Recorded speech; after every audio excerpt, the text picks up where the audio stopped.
Será que energias intrusas moram na nossa casa? Olá, queridos, eu sou Adriana Matos, do Espaço Ser Alma, apômetra por vivência, e estamos aqui hoje para falar sobre apometria de ambientes. Como a apometria de ambientes? Primeiro, que a apometria é um comando, numa das suas leis, de desdobramento consciente. Então, se nós temos sensitivos treinados, eles têm a capacidade de se desdobrar e ir a um endereço determinado.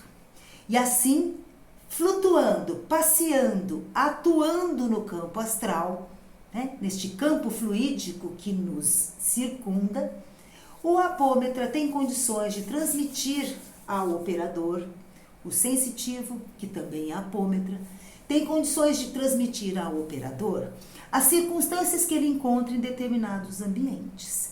Nós temos condições de tratar com a apometria empresas, tratar terrenos, tratar um barco, porque é todo e qualquer ambiente.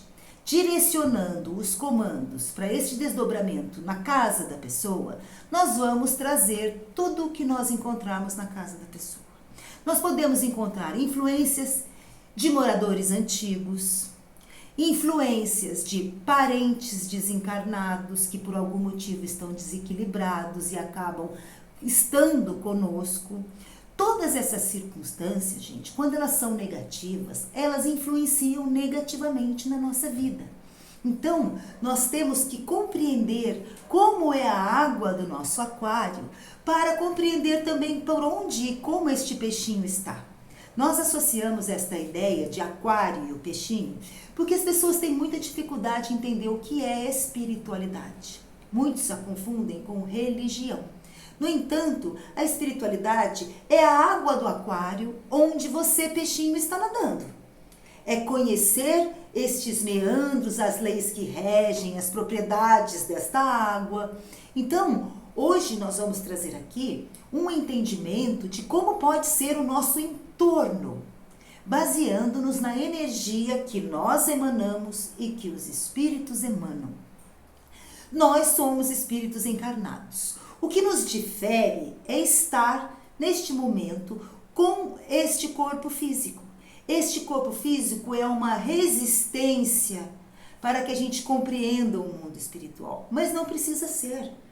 Porque nós somos tão espíritos quanto qualquer uma dessas entidades que podem estar conosco em torno da nossa casa.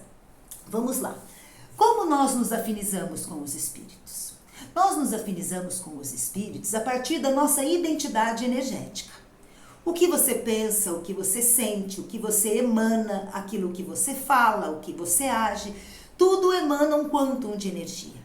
E então, expandindo isto no nosso campo, o agregado espiritual que somos nós vamos primeiro fazendo ambientes no nosso entorno, no nosso próprio ambiente. Só que quando nós estamos numa casa, numa empresa, naquele ambiente estão as nossas vibrações, mais as vibrações espirituais que combinam com a nossa, mais as energias que estão no ambiente antes de nós chegarmos. Digamos que você, eu vou morar num apartamento novinho. O apartamento, ele é lindo, só que morou uma família antes. Essa família, e se ela viveu em pé de guerra? Que tipo de fluidos emanava esta família? Quão limpa ou quão suja estão as paredes da sua casa? Porque quando nós pensamos, nós emanamos um quantum de energia que nós chamamos de formas de pensamento. Conforme são as suas intenções mentais, são as formas de pensamentos que você emana. Então, se existe uma casa onde tem muita briga, onde tem muita encrenca, onde as pessoas têm dificuldades de se relacionar, toda a parede desta casa é vista pelos sensitivos em desdobramento com borrões, sujeiras. Muitas vezes nós também encontramos objetos fluídicos criados pelos moradores anteriores. Então, tudo é limpo a partir da técnica da apometria. Nós vamos esclarecendo as consciências que estão ali e nós vamos tratando aquele ambiente com os comandos da apometria. Nós, nos nossos trabalhos, a gente já tratou a cidade de Santos inteiro, para você ter uma ideia.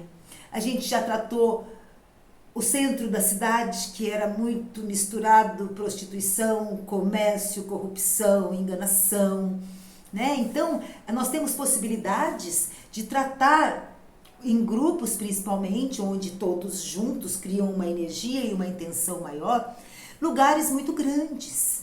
Então, o poder que a apometria dá aqueles que aplicam, de trabalhar em cima dos ambientes, é muito legal, é muito produtivo, os resultados são maravilhosos. Mas eu quero trazer para vocês também uma base para a gente entender um pouco disto. Claro que o nosso vídeo não é imenso, então nós vamos trazer pinceladas para você começar a entender como funciona uma apometria de ambientes e como é um ambiente fluídico. Começamos a falar aqui sobre a identidade energética de cada um. E cada qual vai atrair o seu igual. Frequência vibratória, se uma igual a outra, nós sempre estaremos atraindo mais do mesmo. Então nós temos que prestar muita atenção na energia que nós emanamos nos ambientes e saber que ela pode ser limpa, sim, de um trabalho bem feito de apometria de ambientes. Mas vamos à Gênese de Allan Kardec, no capítulo dos fluidos, para nós entendermos um pouquinho mais do que se passa conosco e com os ambientes onde nós estamos inseridos, tá legal? Vamos lá. O pensamento do espírito encarnado age sobre os fluidos espirituais, como também o dos espíritos desencarnados. Todos os pensamentos agem no ambiente, de encarnado e de desencarnado. Transmite-se de espírito a espírito pelas mesma via, e conforme seja bom ou mal, saneia ou vicia os fluidos circundantes. Lembra que eu falo sempre que a apometria trabalha com alquimia, ou seja, uma mistura de energia, uma manipulação de energia que nós chamamos de alquimia. Então aqui ele está mostrando que conforme são as emanações do pensamento do espírito, encarnado ou não, ele saneia ou vicia os fluidos circundantes. Há uma mistura. Se os fluidos ambientes são modificados pela projeção dos pensamentos do espírito, sem envoltório perispiritual, que é parte constituída do seu ser, que recebe diretamente, de maneira permanente, a impressão de seus pensamentos, deve mais ainda receber a impressão de suas qualidades boas ou más. Os fluidos viciados pelos eflúvios dos maus espíritos podem se purificar pelo afastamento deles. Então não é para sempre, né? Mas seu perispírito será sempre aquilo que é. As pessoas serão sempre o que são. Por isto, para modificar a nossa identidade energética, tem de haver uma modificação interior naquilo dos nossos comportamentos e pensamentos que não estão muito legais, né? Mas seu perispírito é sempre aquilo que é, enquanto o espírito não se modificar por si mesmo. O perispírito dos encarnados é de natureza idêntica à dos fluidos espirituais. Perispírito, gente, é a linguagem kardeciana. Kardec, quando veio, atribuiu à nossa formação um corpo, o perispírito e o espírito. O perispírito é plasmático, ele é de natureza fluídica, matéria, porém matéria mais quintessenciada, que são, para nós, para o nosso entendimento, o perispírito compreende o conjunto de corpos que Kardec não veio para ensinar. Kardec tinha muita coisa para ensinar, e mesmo porque o conceito de corpos, ele é anterior a Kardec, né? O Oriente todo trabalha e raciocina e pensa dentro do conceito dos múltiplos corpos que nós temos. Então, quando nós falamos em perispírito aqui, nós estamos falando de todos os corpos sutis, tá? O perispírito dos encarnados é de natureza idêntica à dos fluidos espirituais e por isso os assimila com facilidade, como a esponja se embebe de líquido. Esses fluidos têm sobre o perispírito uma ação tanto mais direta quanto for sua expansão, e por sua irradiação se confunde com eles. Tais fluidos agem sobre o perispírito e este, por sua vez, age sobre o organismo material com o qual está em contato molecular. Então, nós temos os nossos corpos fluídicos que absorvem incessantemente as energias do ambiente.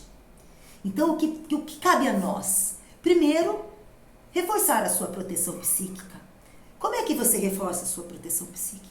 Mantendo-se numa frequência de energias, uma vibração alta, alegre, grato, procurando fazer um esforço interior para estar bem, para que você, no seu campo, esteja com uma energia boa, positiva e possa atrair outras. Agora, se você não está nem aí para a vida, você vai em qualquer ambiente, absorve, não presta atenção em nada, você irá imprimir no seu conjunto de corpos, no seu agregado humano, aquelas energias. Então, nós temos que pensar muito bem como está o ambiente da sua casa. O que você tem feito para elevar o ambiente da sua casa? Você pode utilizar os elementos da natureza, os principais, água, terra, fogo e ar. Você pode colocar plantas na sua casa. Você pode, então, acender um incenso com a intenção que aquele incenso venha trazer aquela combustão do fogo para queimar as energias deletérias da sua casa. Você pode lavar a sua casa com um anil, como a própria Umbanda nos indica muitas vezes, para que você traga determinados componentes químicos que afastem as energias negativas. Você pode usar a cromoterapia na sua casa. Eu, na minha casa, eu pego a minha espada de Miguel, porque eu ganhei da frequência de Miguel, mas você pode imaginar uma VAP, sabe? Imagine jogando um verde-limão nas paredes da sua casa, que o verde-limão quebra as formas de pensamento. Né? Depois você pode imaginar a sua casa pegando fogo violeta, porque você sabe que o violeta transmuta aquela energia. Então você mesmo, a partir da cromoterapia e dos conhecimentos que você possa ter, você pode aplicar mentalmente essas coisas boas, esses elementos que vão limpar a sua casa. Eu tinha preconceito com o tal do sal grosso. Eu falava, que negócio de sal grosso. Mas o sal grosso, ele tem a frequência do violeta. Então, quando você coloca alguma coisa na sua casa com a intenção, direcionando os fluidos que você coloca naquilo, você faz uma alquimia no ambiente. Então, embora eu esteja aqui falando de apometria de ambientes, eu estou falando para vocês dicas que vocês mesmos podem fazer na sua casa para limpar o seu ambiente. Vamos ter uma vida gostosa, porque se não for gostoso, gente, não vale a pena. Vamos fazer cada cantinho da sua casa um cantinho de amor e luz. Mesmo que você observe e veja que tem inimizades, coisas estranhas, porque na família é onde estão as situações mais difíceis, mais dolorosas para a gente cuidar. Para a gente exatamente nascer como uma flor de lótus, né, do pântano e cuidar daquele lugar, naquele momento que estamos juntos. Nunca deixem de pensar que nós não estamos só neste tempo aqui na Terra, que nós estamos eternamente continuando, só vestimos uma roupa diferente. Então é imprescindível que a gente cuide dos nossos pensamentos, que a gente cuide do ambiente onde a gente está, que a gente busque elementos para fazer esse ambiente melhor. Não permita que as suas crenças barrem atitudes boas para a sua vida. Porque se você não sabia disso ainda, agora você sabe. Então você pode trabalhar para que o ambiente da sua casa seja bonito e seja gostoso. Olha que diferença faz quando você coloca um vaso de flor colorido na sua casa. Nossa, aquilo muda tudo, porque muda. Então, que as suas intenções, que a sua vontade seja ter um ambiente maravilhoso para você morar e para que todos estejam inseridos numa água límpida, num aquário bacana e gostoso de sobreviver nele. Então, a apometria de ambientes existe, É muito fácil de fazer para aqueles que têm a técnica. Em consultórios terapêuticos também fazemos com tranquilidade, mas principalmente para a sua vida, para que você seja responsável pelo ambiente onde você está e deixar tudo bom para todos. Cuide dos seus pensamentos, cuide das construções que você faz no seu entorno, cuide de se proteger com uma força positiva para que a negativa não caiba no seu campo. É esta a nossa intenção, um mundo melhor e um ser humano melhor. Até a próxima.